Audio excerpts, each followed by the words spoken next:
నమస్తే, welcome to Suman TV. మలద్వారం నుంచి రక్తం పడటం, మోషన్ ఫ్రీగా అవ్వకపోవటం, ఇలా అనోరెక్టల్ అబ్సెన్స్‌కి సంబంధించి ఎటువంటి సమస్యలు ఉంటాయి? అంటే మలద్వారానికి సంబంధించి ఎలాంటి సమస్యలు రెగ్యులర్‌గా మనం చూస్తూ ఉంటాం? అండ్ ఇవి రావటానికి కారణాలు ఏంటి? అలాగే ఆయుర్వేదంలో ఎటువంటి చికిత్సా విధానాలు దీనికి అందుబాటులో ఉన్నాయనే విషయాన్ని తెలియజేసేందుకు మనతో పాటు ఉన్నారు డాక్టర్ ఆన్సీ డిసౌజా గారు from KSAC multi speciality ayurvedic hospital Panjagutta. నమస్తే మ్యామ్. నమస్కారం అండి. మ్యామ్, సాధారణంగా మలద్వారానికి సంబంధించిన ఏ సమస్యలైనా సరే నలుగురిలో చెప్పుకోవడానికి చాలామంది ఇబ్బంది పడుతూ ఉంటారు. అవునండి. అసలు మలద్వారానికి సంబంధించి ఎలాంటి సమస్యలను రెగ్యులర్‌గా మనం చూస్తూ ఉంటాం? సో, ఇప్పుడు మలద్వార సమస్యలని మనం వింటూనే ఉంటాము. సో, దీన్ని మనం ఇంగ్లీష్‌లో చెప్తే ఏనోరెక్టల్ ప్రాబ్లమ్స్ అంటాం. హ్మ్. సో, ఏనోరెక్టల్ అంటే ఏంటంటే మనకి రెక్టము, ఏనస్ అనే పార్ట్ మలద్వారం దగ్గర ఉన్న 2 పార్ట్స్ అన్నమాట. హ్మ్. ఆ పార్ట్‌లో వచ్చే ప్రాబ్లమ్స్‌ని మనం ఏనోరెక్టల్ ప్రాబ్లమ్స్ కానీ, మలద్వార సమస్యలని చెప్తామన్నమాట. హ్మ్. సో, అక్కడ చాలా రకాల సమస్యలు రావచ్చు. కానీ నా దగ్గర పేషెంట్స్ చాలామంది వచ్చినప్పుడు వాళ్ళు వచ్చి రాగానే చెప్తారు, మేడం నాకు పైల్స్ ఉందంటారు. హ్మ్. కానీ పైల్స్ ఉందా, ఫిషర్ ఉందా, ఏం ప్రాబ్లమ్ ఉందో వాళ్ళకి తెలీదు. కానీ మలద్వారం దగ్గర వచ్చే ప్రాబ్లం అన్నీ పైల్స్ పైల్స్ అనే అనుకుంటా. లేకపోతే అర్షములలనే అనుకుంటారు. కానీ అది కరెక్ట్ కాదు. ఫస్ట్ మనం అర్థం చేసుకోవాల్సింది ఏంటంటే మలద్వార సమస్యలు ఎందుకు వస్తాయి. హ్మ్. సో మలద్వార సమస్యలు రావడానికి ముఖ్య కారణం మలబద్ధకం, అంటే మోషన్ సరిగా పోకపోవడం. సో మోషన్ సరిగా పోకపోతే ఏమవుతుందంటే అక్కడ మలద్వారం దగ్గర ప్రెషర్ పడుతుంది, హ్మ్. అది చీల్కపోతుంది. హ్మ్. చీల్కపోయినప్పుడు అక్కడ ఫిజరీ నానో అనేది ఏర్పడే ఛాన్స్ ఉంటుంది. అది మనం ట్రీట్ చేయకపోతే అదేదో మలబద్ధకం కదా, ఏదో కొంచెం నొప్పి వచ్చేసి ఏదో పెయిన్ కిల్లర్ తీసేసుకొని వదిలేసి అట్లా ట్రీట్మెంట్ తీసుకోకుండా ఉన్నప్పుడు అది బాగా సివియర్గా అయిపోయి హ్మ్. రక్తం పడ్డము, విపరీతమైన నొప్పి రావడం అనేది ఛాన్స్ ఉంటుంది. సో హ్మ్. ఇక్కడ మలద్వారం దగ్గర వచ్చే ఫస్ట్ ప్రాబ్లం, మోస్ట్ కామన్ మనం ప్రాబ్లం చూసేది ఫిషర్ ఇన్ యానో, హ్మ్. అంటే అక్కడ చీల్కపోవడం అనమాట. హ్మ్. ఇంకోటి ఏంటంటే అర్షములలు, అందరికీ తెలిసిందే అర్షములలు, పైల్స్ పైల్స్ అంటారు. హ్మ్. సో పైల్స్ అంటే మాంసం పెరగడం, అది లోపల ఉండొచ్చు, బయటైనా ఉండొచ్చు. సో అది ఎక్కడ పెరుగుతుందో దాన్ని బట్టి ఇంటర్నల్ పైల్స్ లేదంటే ఎక్స్టర్నల్ పైల్స్ అని చెప్తాం. హ్మ్.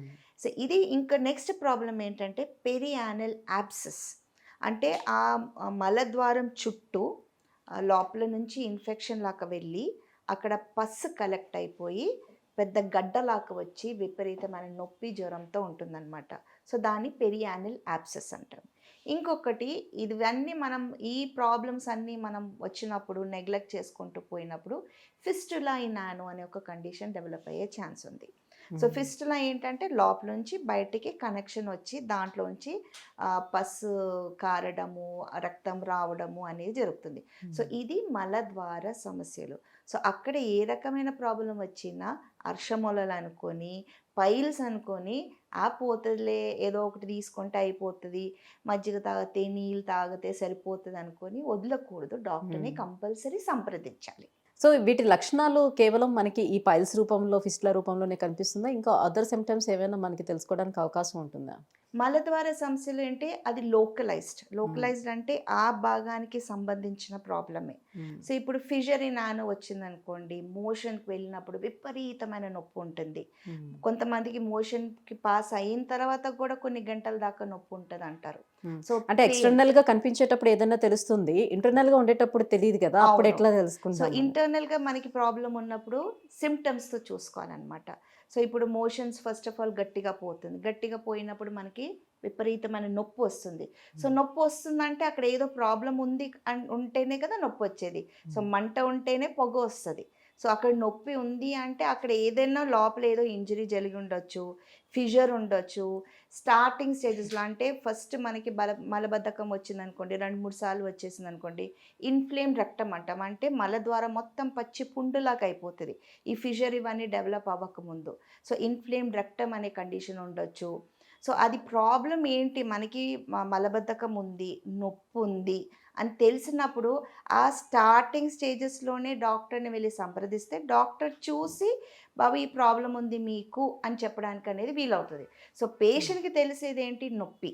అండ్ హ్మ్. బాగా సివియరిటీ ఎక్కువైపోయినప్పుడు రక్తం పడ్డం. హ్మ్. మోషన్‌తో పాటు పడొచ్చు. కొన్నిసార్లు మోషన్ పాస్ అయిన తర్వాత చుక్కలు చుక్కలు పడొచ్చు. సో, రక్తం పడడం అనేది జరుగుతుంది. చాలామంది పేషెంట్స్ ఏంటి నొప్పొచ్చినా పట్టించుకోరు. తగ్గిపోతులే అని వదిలేస్తారు. కానీ రక్తం పడడం మొదలుపెట్టినప్పుడు బయటపడి డాక్టర్ దగ్గరికి వస్తారు. సో అది నొప్పి, మలబద్ధకం ఉన్న టైంలోనే మీరు డాక్టర్‌ని సంప్రదించారనుకోండి, ఈ ప్రాబ్లమ్స్ రాకుండా ఆపేయవచ్చు. ఇంకోటి ఫిస్టులా. చాలా సార్లు ఫిస్టులా అనేది ఏంటంటే, మనకి ఫస్ట్ ఫిస్టులా కింద బయటపడదు. పెరియానల్ యాబ్సెస్ లాగా వస్తది. అంటే అక్కడ చిన్న పింపుల్ లాగా గానీ, లేకపోతే పెద్ద యాబ్సెస్ లాగా పస్ కలెక్షన్ వస్తది. సో అది వచ్చినప్పుడు నొప్పుంటుంది. జ్వరం అనిపిస్తది. కూర్చోడానికి కష్టంగా అనిపిస్తది. అట్లా ఉన్నప్పుడు ఏమవుతది, ఎందుకొస్తుందో తెలియదు గదా!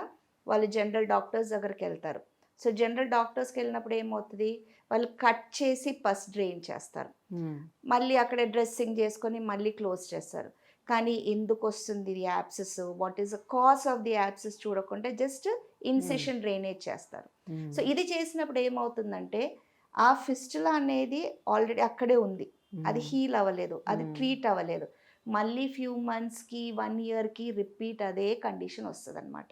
సో ఇట్లాగా మలద్వారం చుట్టూ యాబ్సెస్ వచ్చిందనుకోండి, పస్ కలెక్షన్ అయిందనుకోండి, అది జస్ట్ ఏదో కట్ చేసి పస్ తీస్తే సరిపోదు. ఫస్ట్ ఎందుకొస్తుందని చూసుకొని నిర్ధారించి, దానికి తగ్గట్టు ట్రీట్మెంట్ చేస్తే మొత్తానికి బయటికి రావచ్చు. లేదంటే రికరెంట్ మళ్ళీ రిపీట్‌గా ఇదే ప్రాబ్లమ్ వచ్చే అవకాశం అంటే ఉంటుంది. ఈ అనోరెక్టల్ ఇష్యూస్ అన్నీ కూడా మీకు జెనెటికల్‌గా వచ్చే అవకాశం ఎంతవరకు ఉంటుంది? అండ్ లైఫ్ స్టైల్ ప్యాటర్న్ వల్ల వచ్చే అవకాశం ఎంతవరకు ఉంటుంది? జెనెటిక్‌లా కూడా కొంచెం కొంత మేరకు వచ్చే ఛాన్స్ ఉంది. అంటే కొంతమంది ఫ్యామిలీలో ఈ కాన్‌స్టిపేషను, ఎందుకంటే డైజెస్టివ్ సిస్టమ్ సరిగ్గా లేదనుకోండి, ఈ ప్రాబ్లమ్స్ వచ్చే ఛాన్స్ ఉంటుంది. So genetic is plays a role. కానీ మేజర్‌గా మనం చూసేదేంటే లైఫ్ స్టైల్. సో ఇప్పుడు చాలా బిజీ. సో ఏమవుతుందంటే వి నెగ్లెక్ట్. ఫస్ట్ ఏంటంటే ప్రాపర్ బౌల్ మూవ్‌మెంట్స్ అంటాం. అంటే మన పేరెంట్స్ నేర్పించారు. ఉదయం లేవగానే మోషన్స్‌కి వెళ్ళిపోవాలి, క్లియర్ అయిపోవాలి సిస్టమ్ అని. కానీ ఇప్పుడు ఏమవుతుందంటే పనిలో పడతాం. అది వెళ్ళేటప్పుడు ఈ పని అయిపోయాక వెళ్దాం అనుకుంటాం. అప్పటికెల్లా సెన్సేషన్ పోతది. వెళ్ళరు. మోషన్స్ అక్కడే ఉండిపోయి వాటర్ రీఅబ్సార్బ్ అయిపోయి మోషన్ గట్టిగా అయ్యి కాన్‌స్టిపేషన్ వచ్చేస్తది. సెకండ్ ఏంటి, సరిపోయినంత కావాల్సినంత వాటర్ తాగకపోవడం. వాటర్ తాగితే పనిలో ఉన్నప్పుడు వాష్‌రూమ్‌కెళ్ళాలి కదా! అది ఇబ్బంది. సో వాటర్ తాగరు. తాగితే కూడా ఏంటి, కూల్ డ్రింక్సు, ఎరేటెడ్ డ్రింక్సు ఇటువంటిది ఎక్కువ తీసుకుంటారు. సో మన బాడీకి కనీసం 3-5 లీటర్స్ ఆఫ్ ఫ్లూయిడ్స్ వెళ్ళాలి. అది వాటర్ రూపంలో గానీ, మజ్జిగ రూపంలో గానీ, కొబ్బరి బొండ రూపంలో గానీ తీసుకోవాలి. నాట్ ఎరేటెడ్ డ్రింక్స్ ఆర్ ఎక్కువ చాయలు తీసుకోవడం అట్లా కాకుండా ఈ దీంట్లో తీసుకోవాలి. అది తీసుకోం. And most important diet. Fast foods easy. మనం ఆర్డర్ చేసుకొని తినడం చాలా ఈజీ. ఇంట్లో వండుకొని తినడం కష్టం. సో ఏమవుతుందంటే వీఆర్ కాంప్రమైజింగ్. మనం తినే ఫైబర్ ఫుడ్, క్వాలిటీ ఆఫ్ ఫుడ్లో మనం కాంప్రమైజ్ చేస్తున్నాం. ఎప్పుడో ఒకసారి బయట నుంచి తీసుకొని తింటే, లేకపోతే ఫాస్ట్ ఫుడ్ తింటే పర్లేదు, కానీ వెరీ ఆఫెన్ తినేసరికి ఏమవుతుందంటే ఆ పీచు పదార్థం లేకపోయేసరికి ఈ మలబద్ధకం వచ్చేసి ప్రాబ్లమ్స్ వస్తుంది. ఇప్పుడు మనం ఇంట్లో గిన్నెలు తోమే వాష్ బేసిన్స్ చూసామా, అక్కడ చాలా ఆయిలీ గిన్నెలు ఎక్కువ తోమామనుకోండి, మీరు ఆ పైప్ తీసి చూస్తే నల్లగా చిక్కటిగా ఉంటుంది అండ్ బ్లాక్ వచ్చేస్తుంది. మన డైజెస్టివ్ సిస్టమ్ కూడా అంతే. సో కానీ దాంట్లో మనం మధ్యలో వేడి నీళ్ళు పోస్తే, లేకపోతే డ్రైనెక్స్ లాంటిది అని పోస్తే అది క్లియర్ అయిపోయి బ్లాక్ ఉండదు. సో మన బాడీలో డ్రైనెక్స్ లాగా పనిచేసేది ఫైబర్ ఫుడ్, వెజిటబుల్స్, ఫ్రూట్స్. కానీ అది తీసుకోం మనం. మనం ఎక్కువ ఏదైనా అన్నం పెరుగు తింటే, అన్నం పప్పు తింటే, అన్నం పచ్చడి తింటే సరిపోతుంది, కడుపు నిండిపోయింది కదా అనుకుంటాం, కానీ అది మన బాడీకి సరిపోయిందా లేదా చూసుకో. సో ఫైబర్ ఫుడ్ ఎక్కువ తీసుకోవాలి, వెజిటబుల్స్ ఎక్కువ తీసుకోవాలి, ఫ్రూట్స్ ఎక్కువ తీసుకోవాలి. ఇంకోటి ఏంటంటే పర్సన్ టు పర్సన్, ఒక్క మనిషి నుంచి ఒక మనిషికి క్వాంటిటీ ఆఫ్ ఫైబర్ రిక్వైర్డ్ తేడా ఉంటుంది. సో ఆ ఫైబర్ ఫుడ్, వెజిటబుల్స్ ఎక్కువ తీసుకోవడం అనేది చాలా అవసరం. మ్యామ్, మరి దీనికి ఆయుర్వేదంలో ఎలాంటి ట్రీట్మెంట్ అవైలబుల్ ఉంది వీటన్నిటికి? సో ఏనోరెక్టల్ ప్రాబ్లమ్స్లో మనం అలోపతి పరంగా చూస్తే సర్జరీస్ ఎక్కువ అడ్వైస్ చేస్తూ ఉంటారు అండ్ రికరెన్స్ అనేది ఎక్కువ ఉంటుంది. కానీ ఆయుర్వేదంలో ఏ రకమైన రికరెన్స్ లేకుండా, అంటే 95-98% రికరెన్స్ అనేది ఉంటుందో లేకుండా, సర్జరీ లేకుండా ట్రీట్మెంట్స్ ఉంటాయి. అండ్ ప్రాబ్లం బట్టి ట్రీట్మెంట్స్ ఉంటుంది. శారసూత్ర ఉంటుంది, డైల్టేషన్ ఉంటుంది, పిచ్చు అనేది ఉంటుంది, శారకర్మ ట్రీట్మెంట్ ఉంటుంది. So patient severity and kind of problem బట్టి మేము పేషెంట్కి అడ్వైస్ చేస్తాం. అండ్ మోస్ట్ ఇంపార్టెంట్, కాజ్ తెలుసుకోవాలి. ఎందుకు ఈ ప్రాబ్లమ్ వస్తుంది? ఆ కాజ్ తెలుసుకొని రూట్ కాజ్‌ని మనం ట్రీట్ చేస్తే ఆటోమేటిక్‌గా ఈ ప్రాబ్లమ్ కూడా తగ్గుతది. మళ్ళీ రాకుండా అవాయిడ్ చేసుకోవచ్చు. Absolutely. Right. Thank you so much ma'am.